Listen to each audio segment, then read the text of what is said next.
Hello, welcome to the Gran Turismo 5 starter car tier list.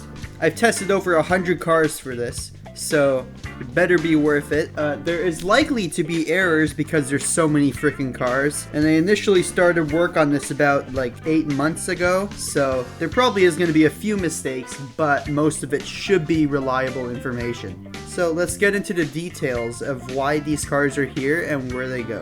First of all, starter cars are anything that can be purchased from the start of the game. So anything under $20,000, and it has to be level 0. I'm not ranking any licensed test cars. You can see anyone else's videos about that. Anything up to 40,000 normally is actually going to be allowed because anything over 100,000 kilometers in the used car market has a 50% discount, which means anything up to 40,000 is now allowed to be on the list. And the performance points is pretty much this game's ranking system for the cars like Forza's. It doesn't really matter that much, and all the cars have an oil change applied, but they're otherwise in stock condition. Anyway, here is how the points are calculated.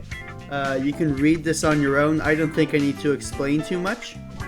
By the way, they're all tested on Autumn Ring full, and I've really put in the effort to make each lap the best one for these cars. The usefulness of a car is actually based on how many championships it can enter, because if you have something that can only enter one championship, you're gonna have to buy another car to enter another. Also, I'm not gonna say the names of these cars, so if you're watching this in the background, don't! So, without any further ado, with that stupid long explanation out of the way, let's get into the first car, and that is the Daihatsu Midget. This is unfortunately the worst car in this list. We're going to be moving up to S tier, starting from the bottom. It's one of my favorite cars in the game, but it's also the slowest on this list. It's called a tank for a reason. It doesn't turn. I had a lot of enthusiasm for these hybrids because I know the CVT is probably really good in them, and this one proved me right. It's very slow, but it's got good acceleration at least. You turn in with this, and it pretty much drifts around the corner and grips at the same time. So you have the best turning circle in the entire game, but you have no traction.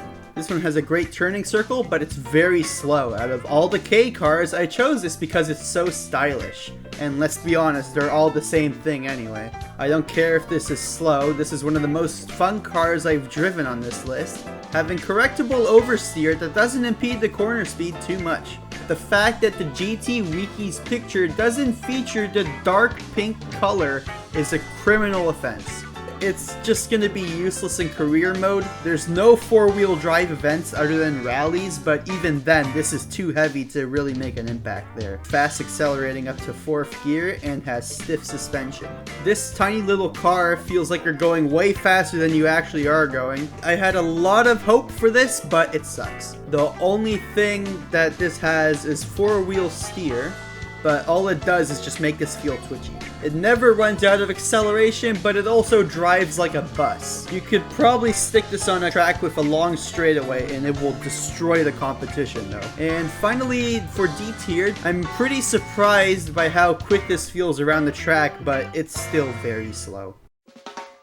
Alright, moving on to C tier. This one struggles to corner, but its 0 to 60 is pretty good. Nice to drive and very stylish. You're never gonna beat the VITS championship in it though, because the only car that can beat that is the 2002 VITS, and that's way later in this list. Responsive, but it's easy to lose grip and you'll just understeer through all the turns. Pretty much always in the AI car selection screen whenever you load up a race, but it's not really as good as you think it is. Great brakes and is easy to drive, but it lacks power. You got what you paid for, an incredibly basic but responsive car. This one hates being forced through the turns. Just let off the gas and it'll finally decide to corner. I love the Beetle, but it lacks power, has really bad acceleration.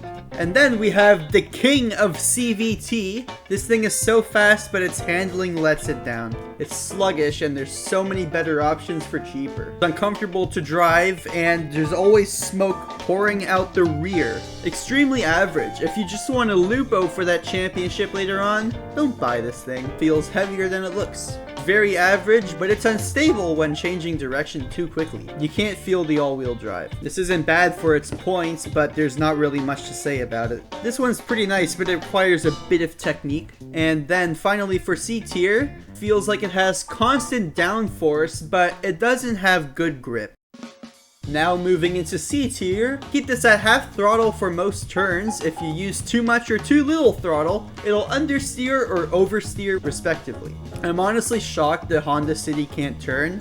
Probably the tires though. If you be gentle and smooth, this will be a good car. And I don't care what you guys say. I love the PT Cruiser. This feels slightly unpleasant to drive. It doesn't like being pushed. Speedy, but really hates bank corners. The extra weight in the rear really limits this car. It wants to be faster in every area, but it can't. The greatest beginner rally car in the game. It's very cheap and lightweight and has four-wheel drive. This is lightweight, but good throttle control will be your best friend. Talon is very smooth. You can take it through turns at a higher speed than usual. This car is so much faster than I was expecting with amazing turn-in, and it outdoes other cars in the point range. When you let go of the throttle, the entire car tilts downwards and all the weight goes to the front. This makes it really easy to corner, but the opposite happens when you go on the throttle. Drives like a minivan. Impressive cornering speed, but terrible turn-in. Second gear being so good, making it easy to capitalize with good lines.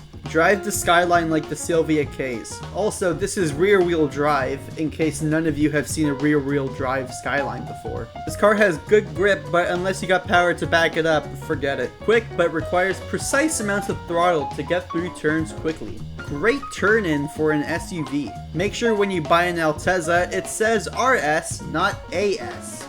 RS is the good one. AS is not.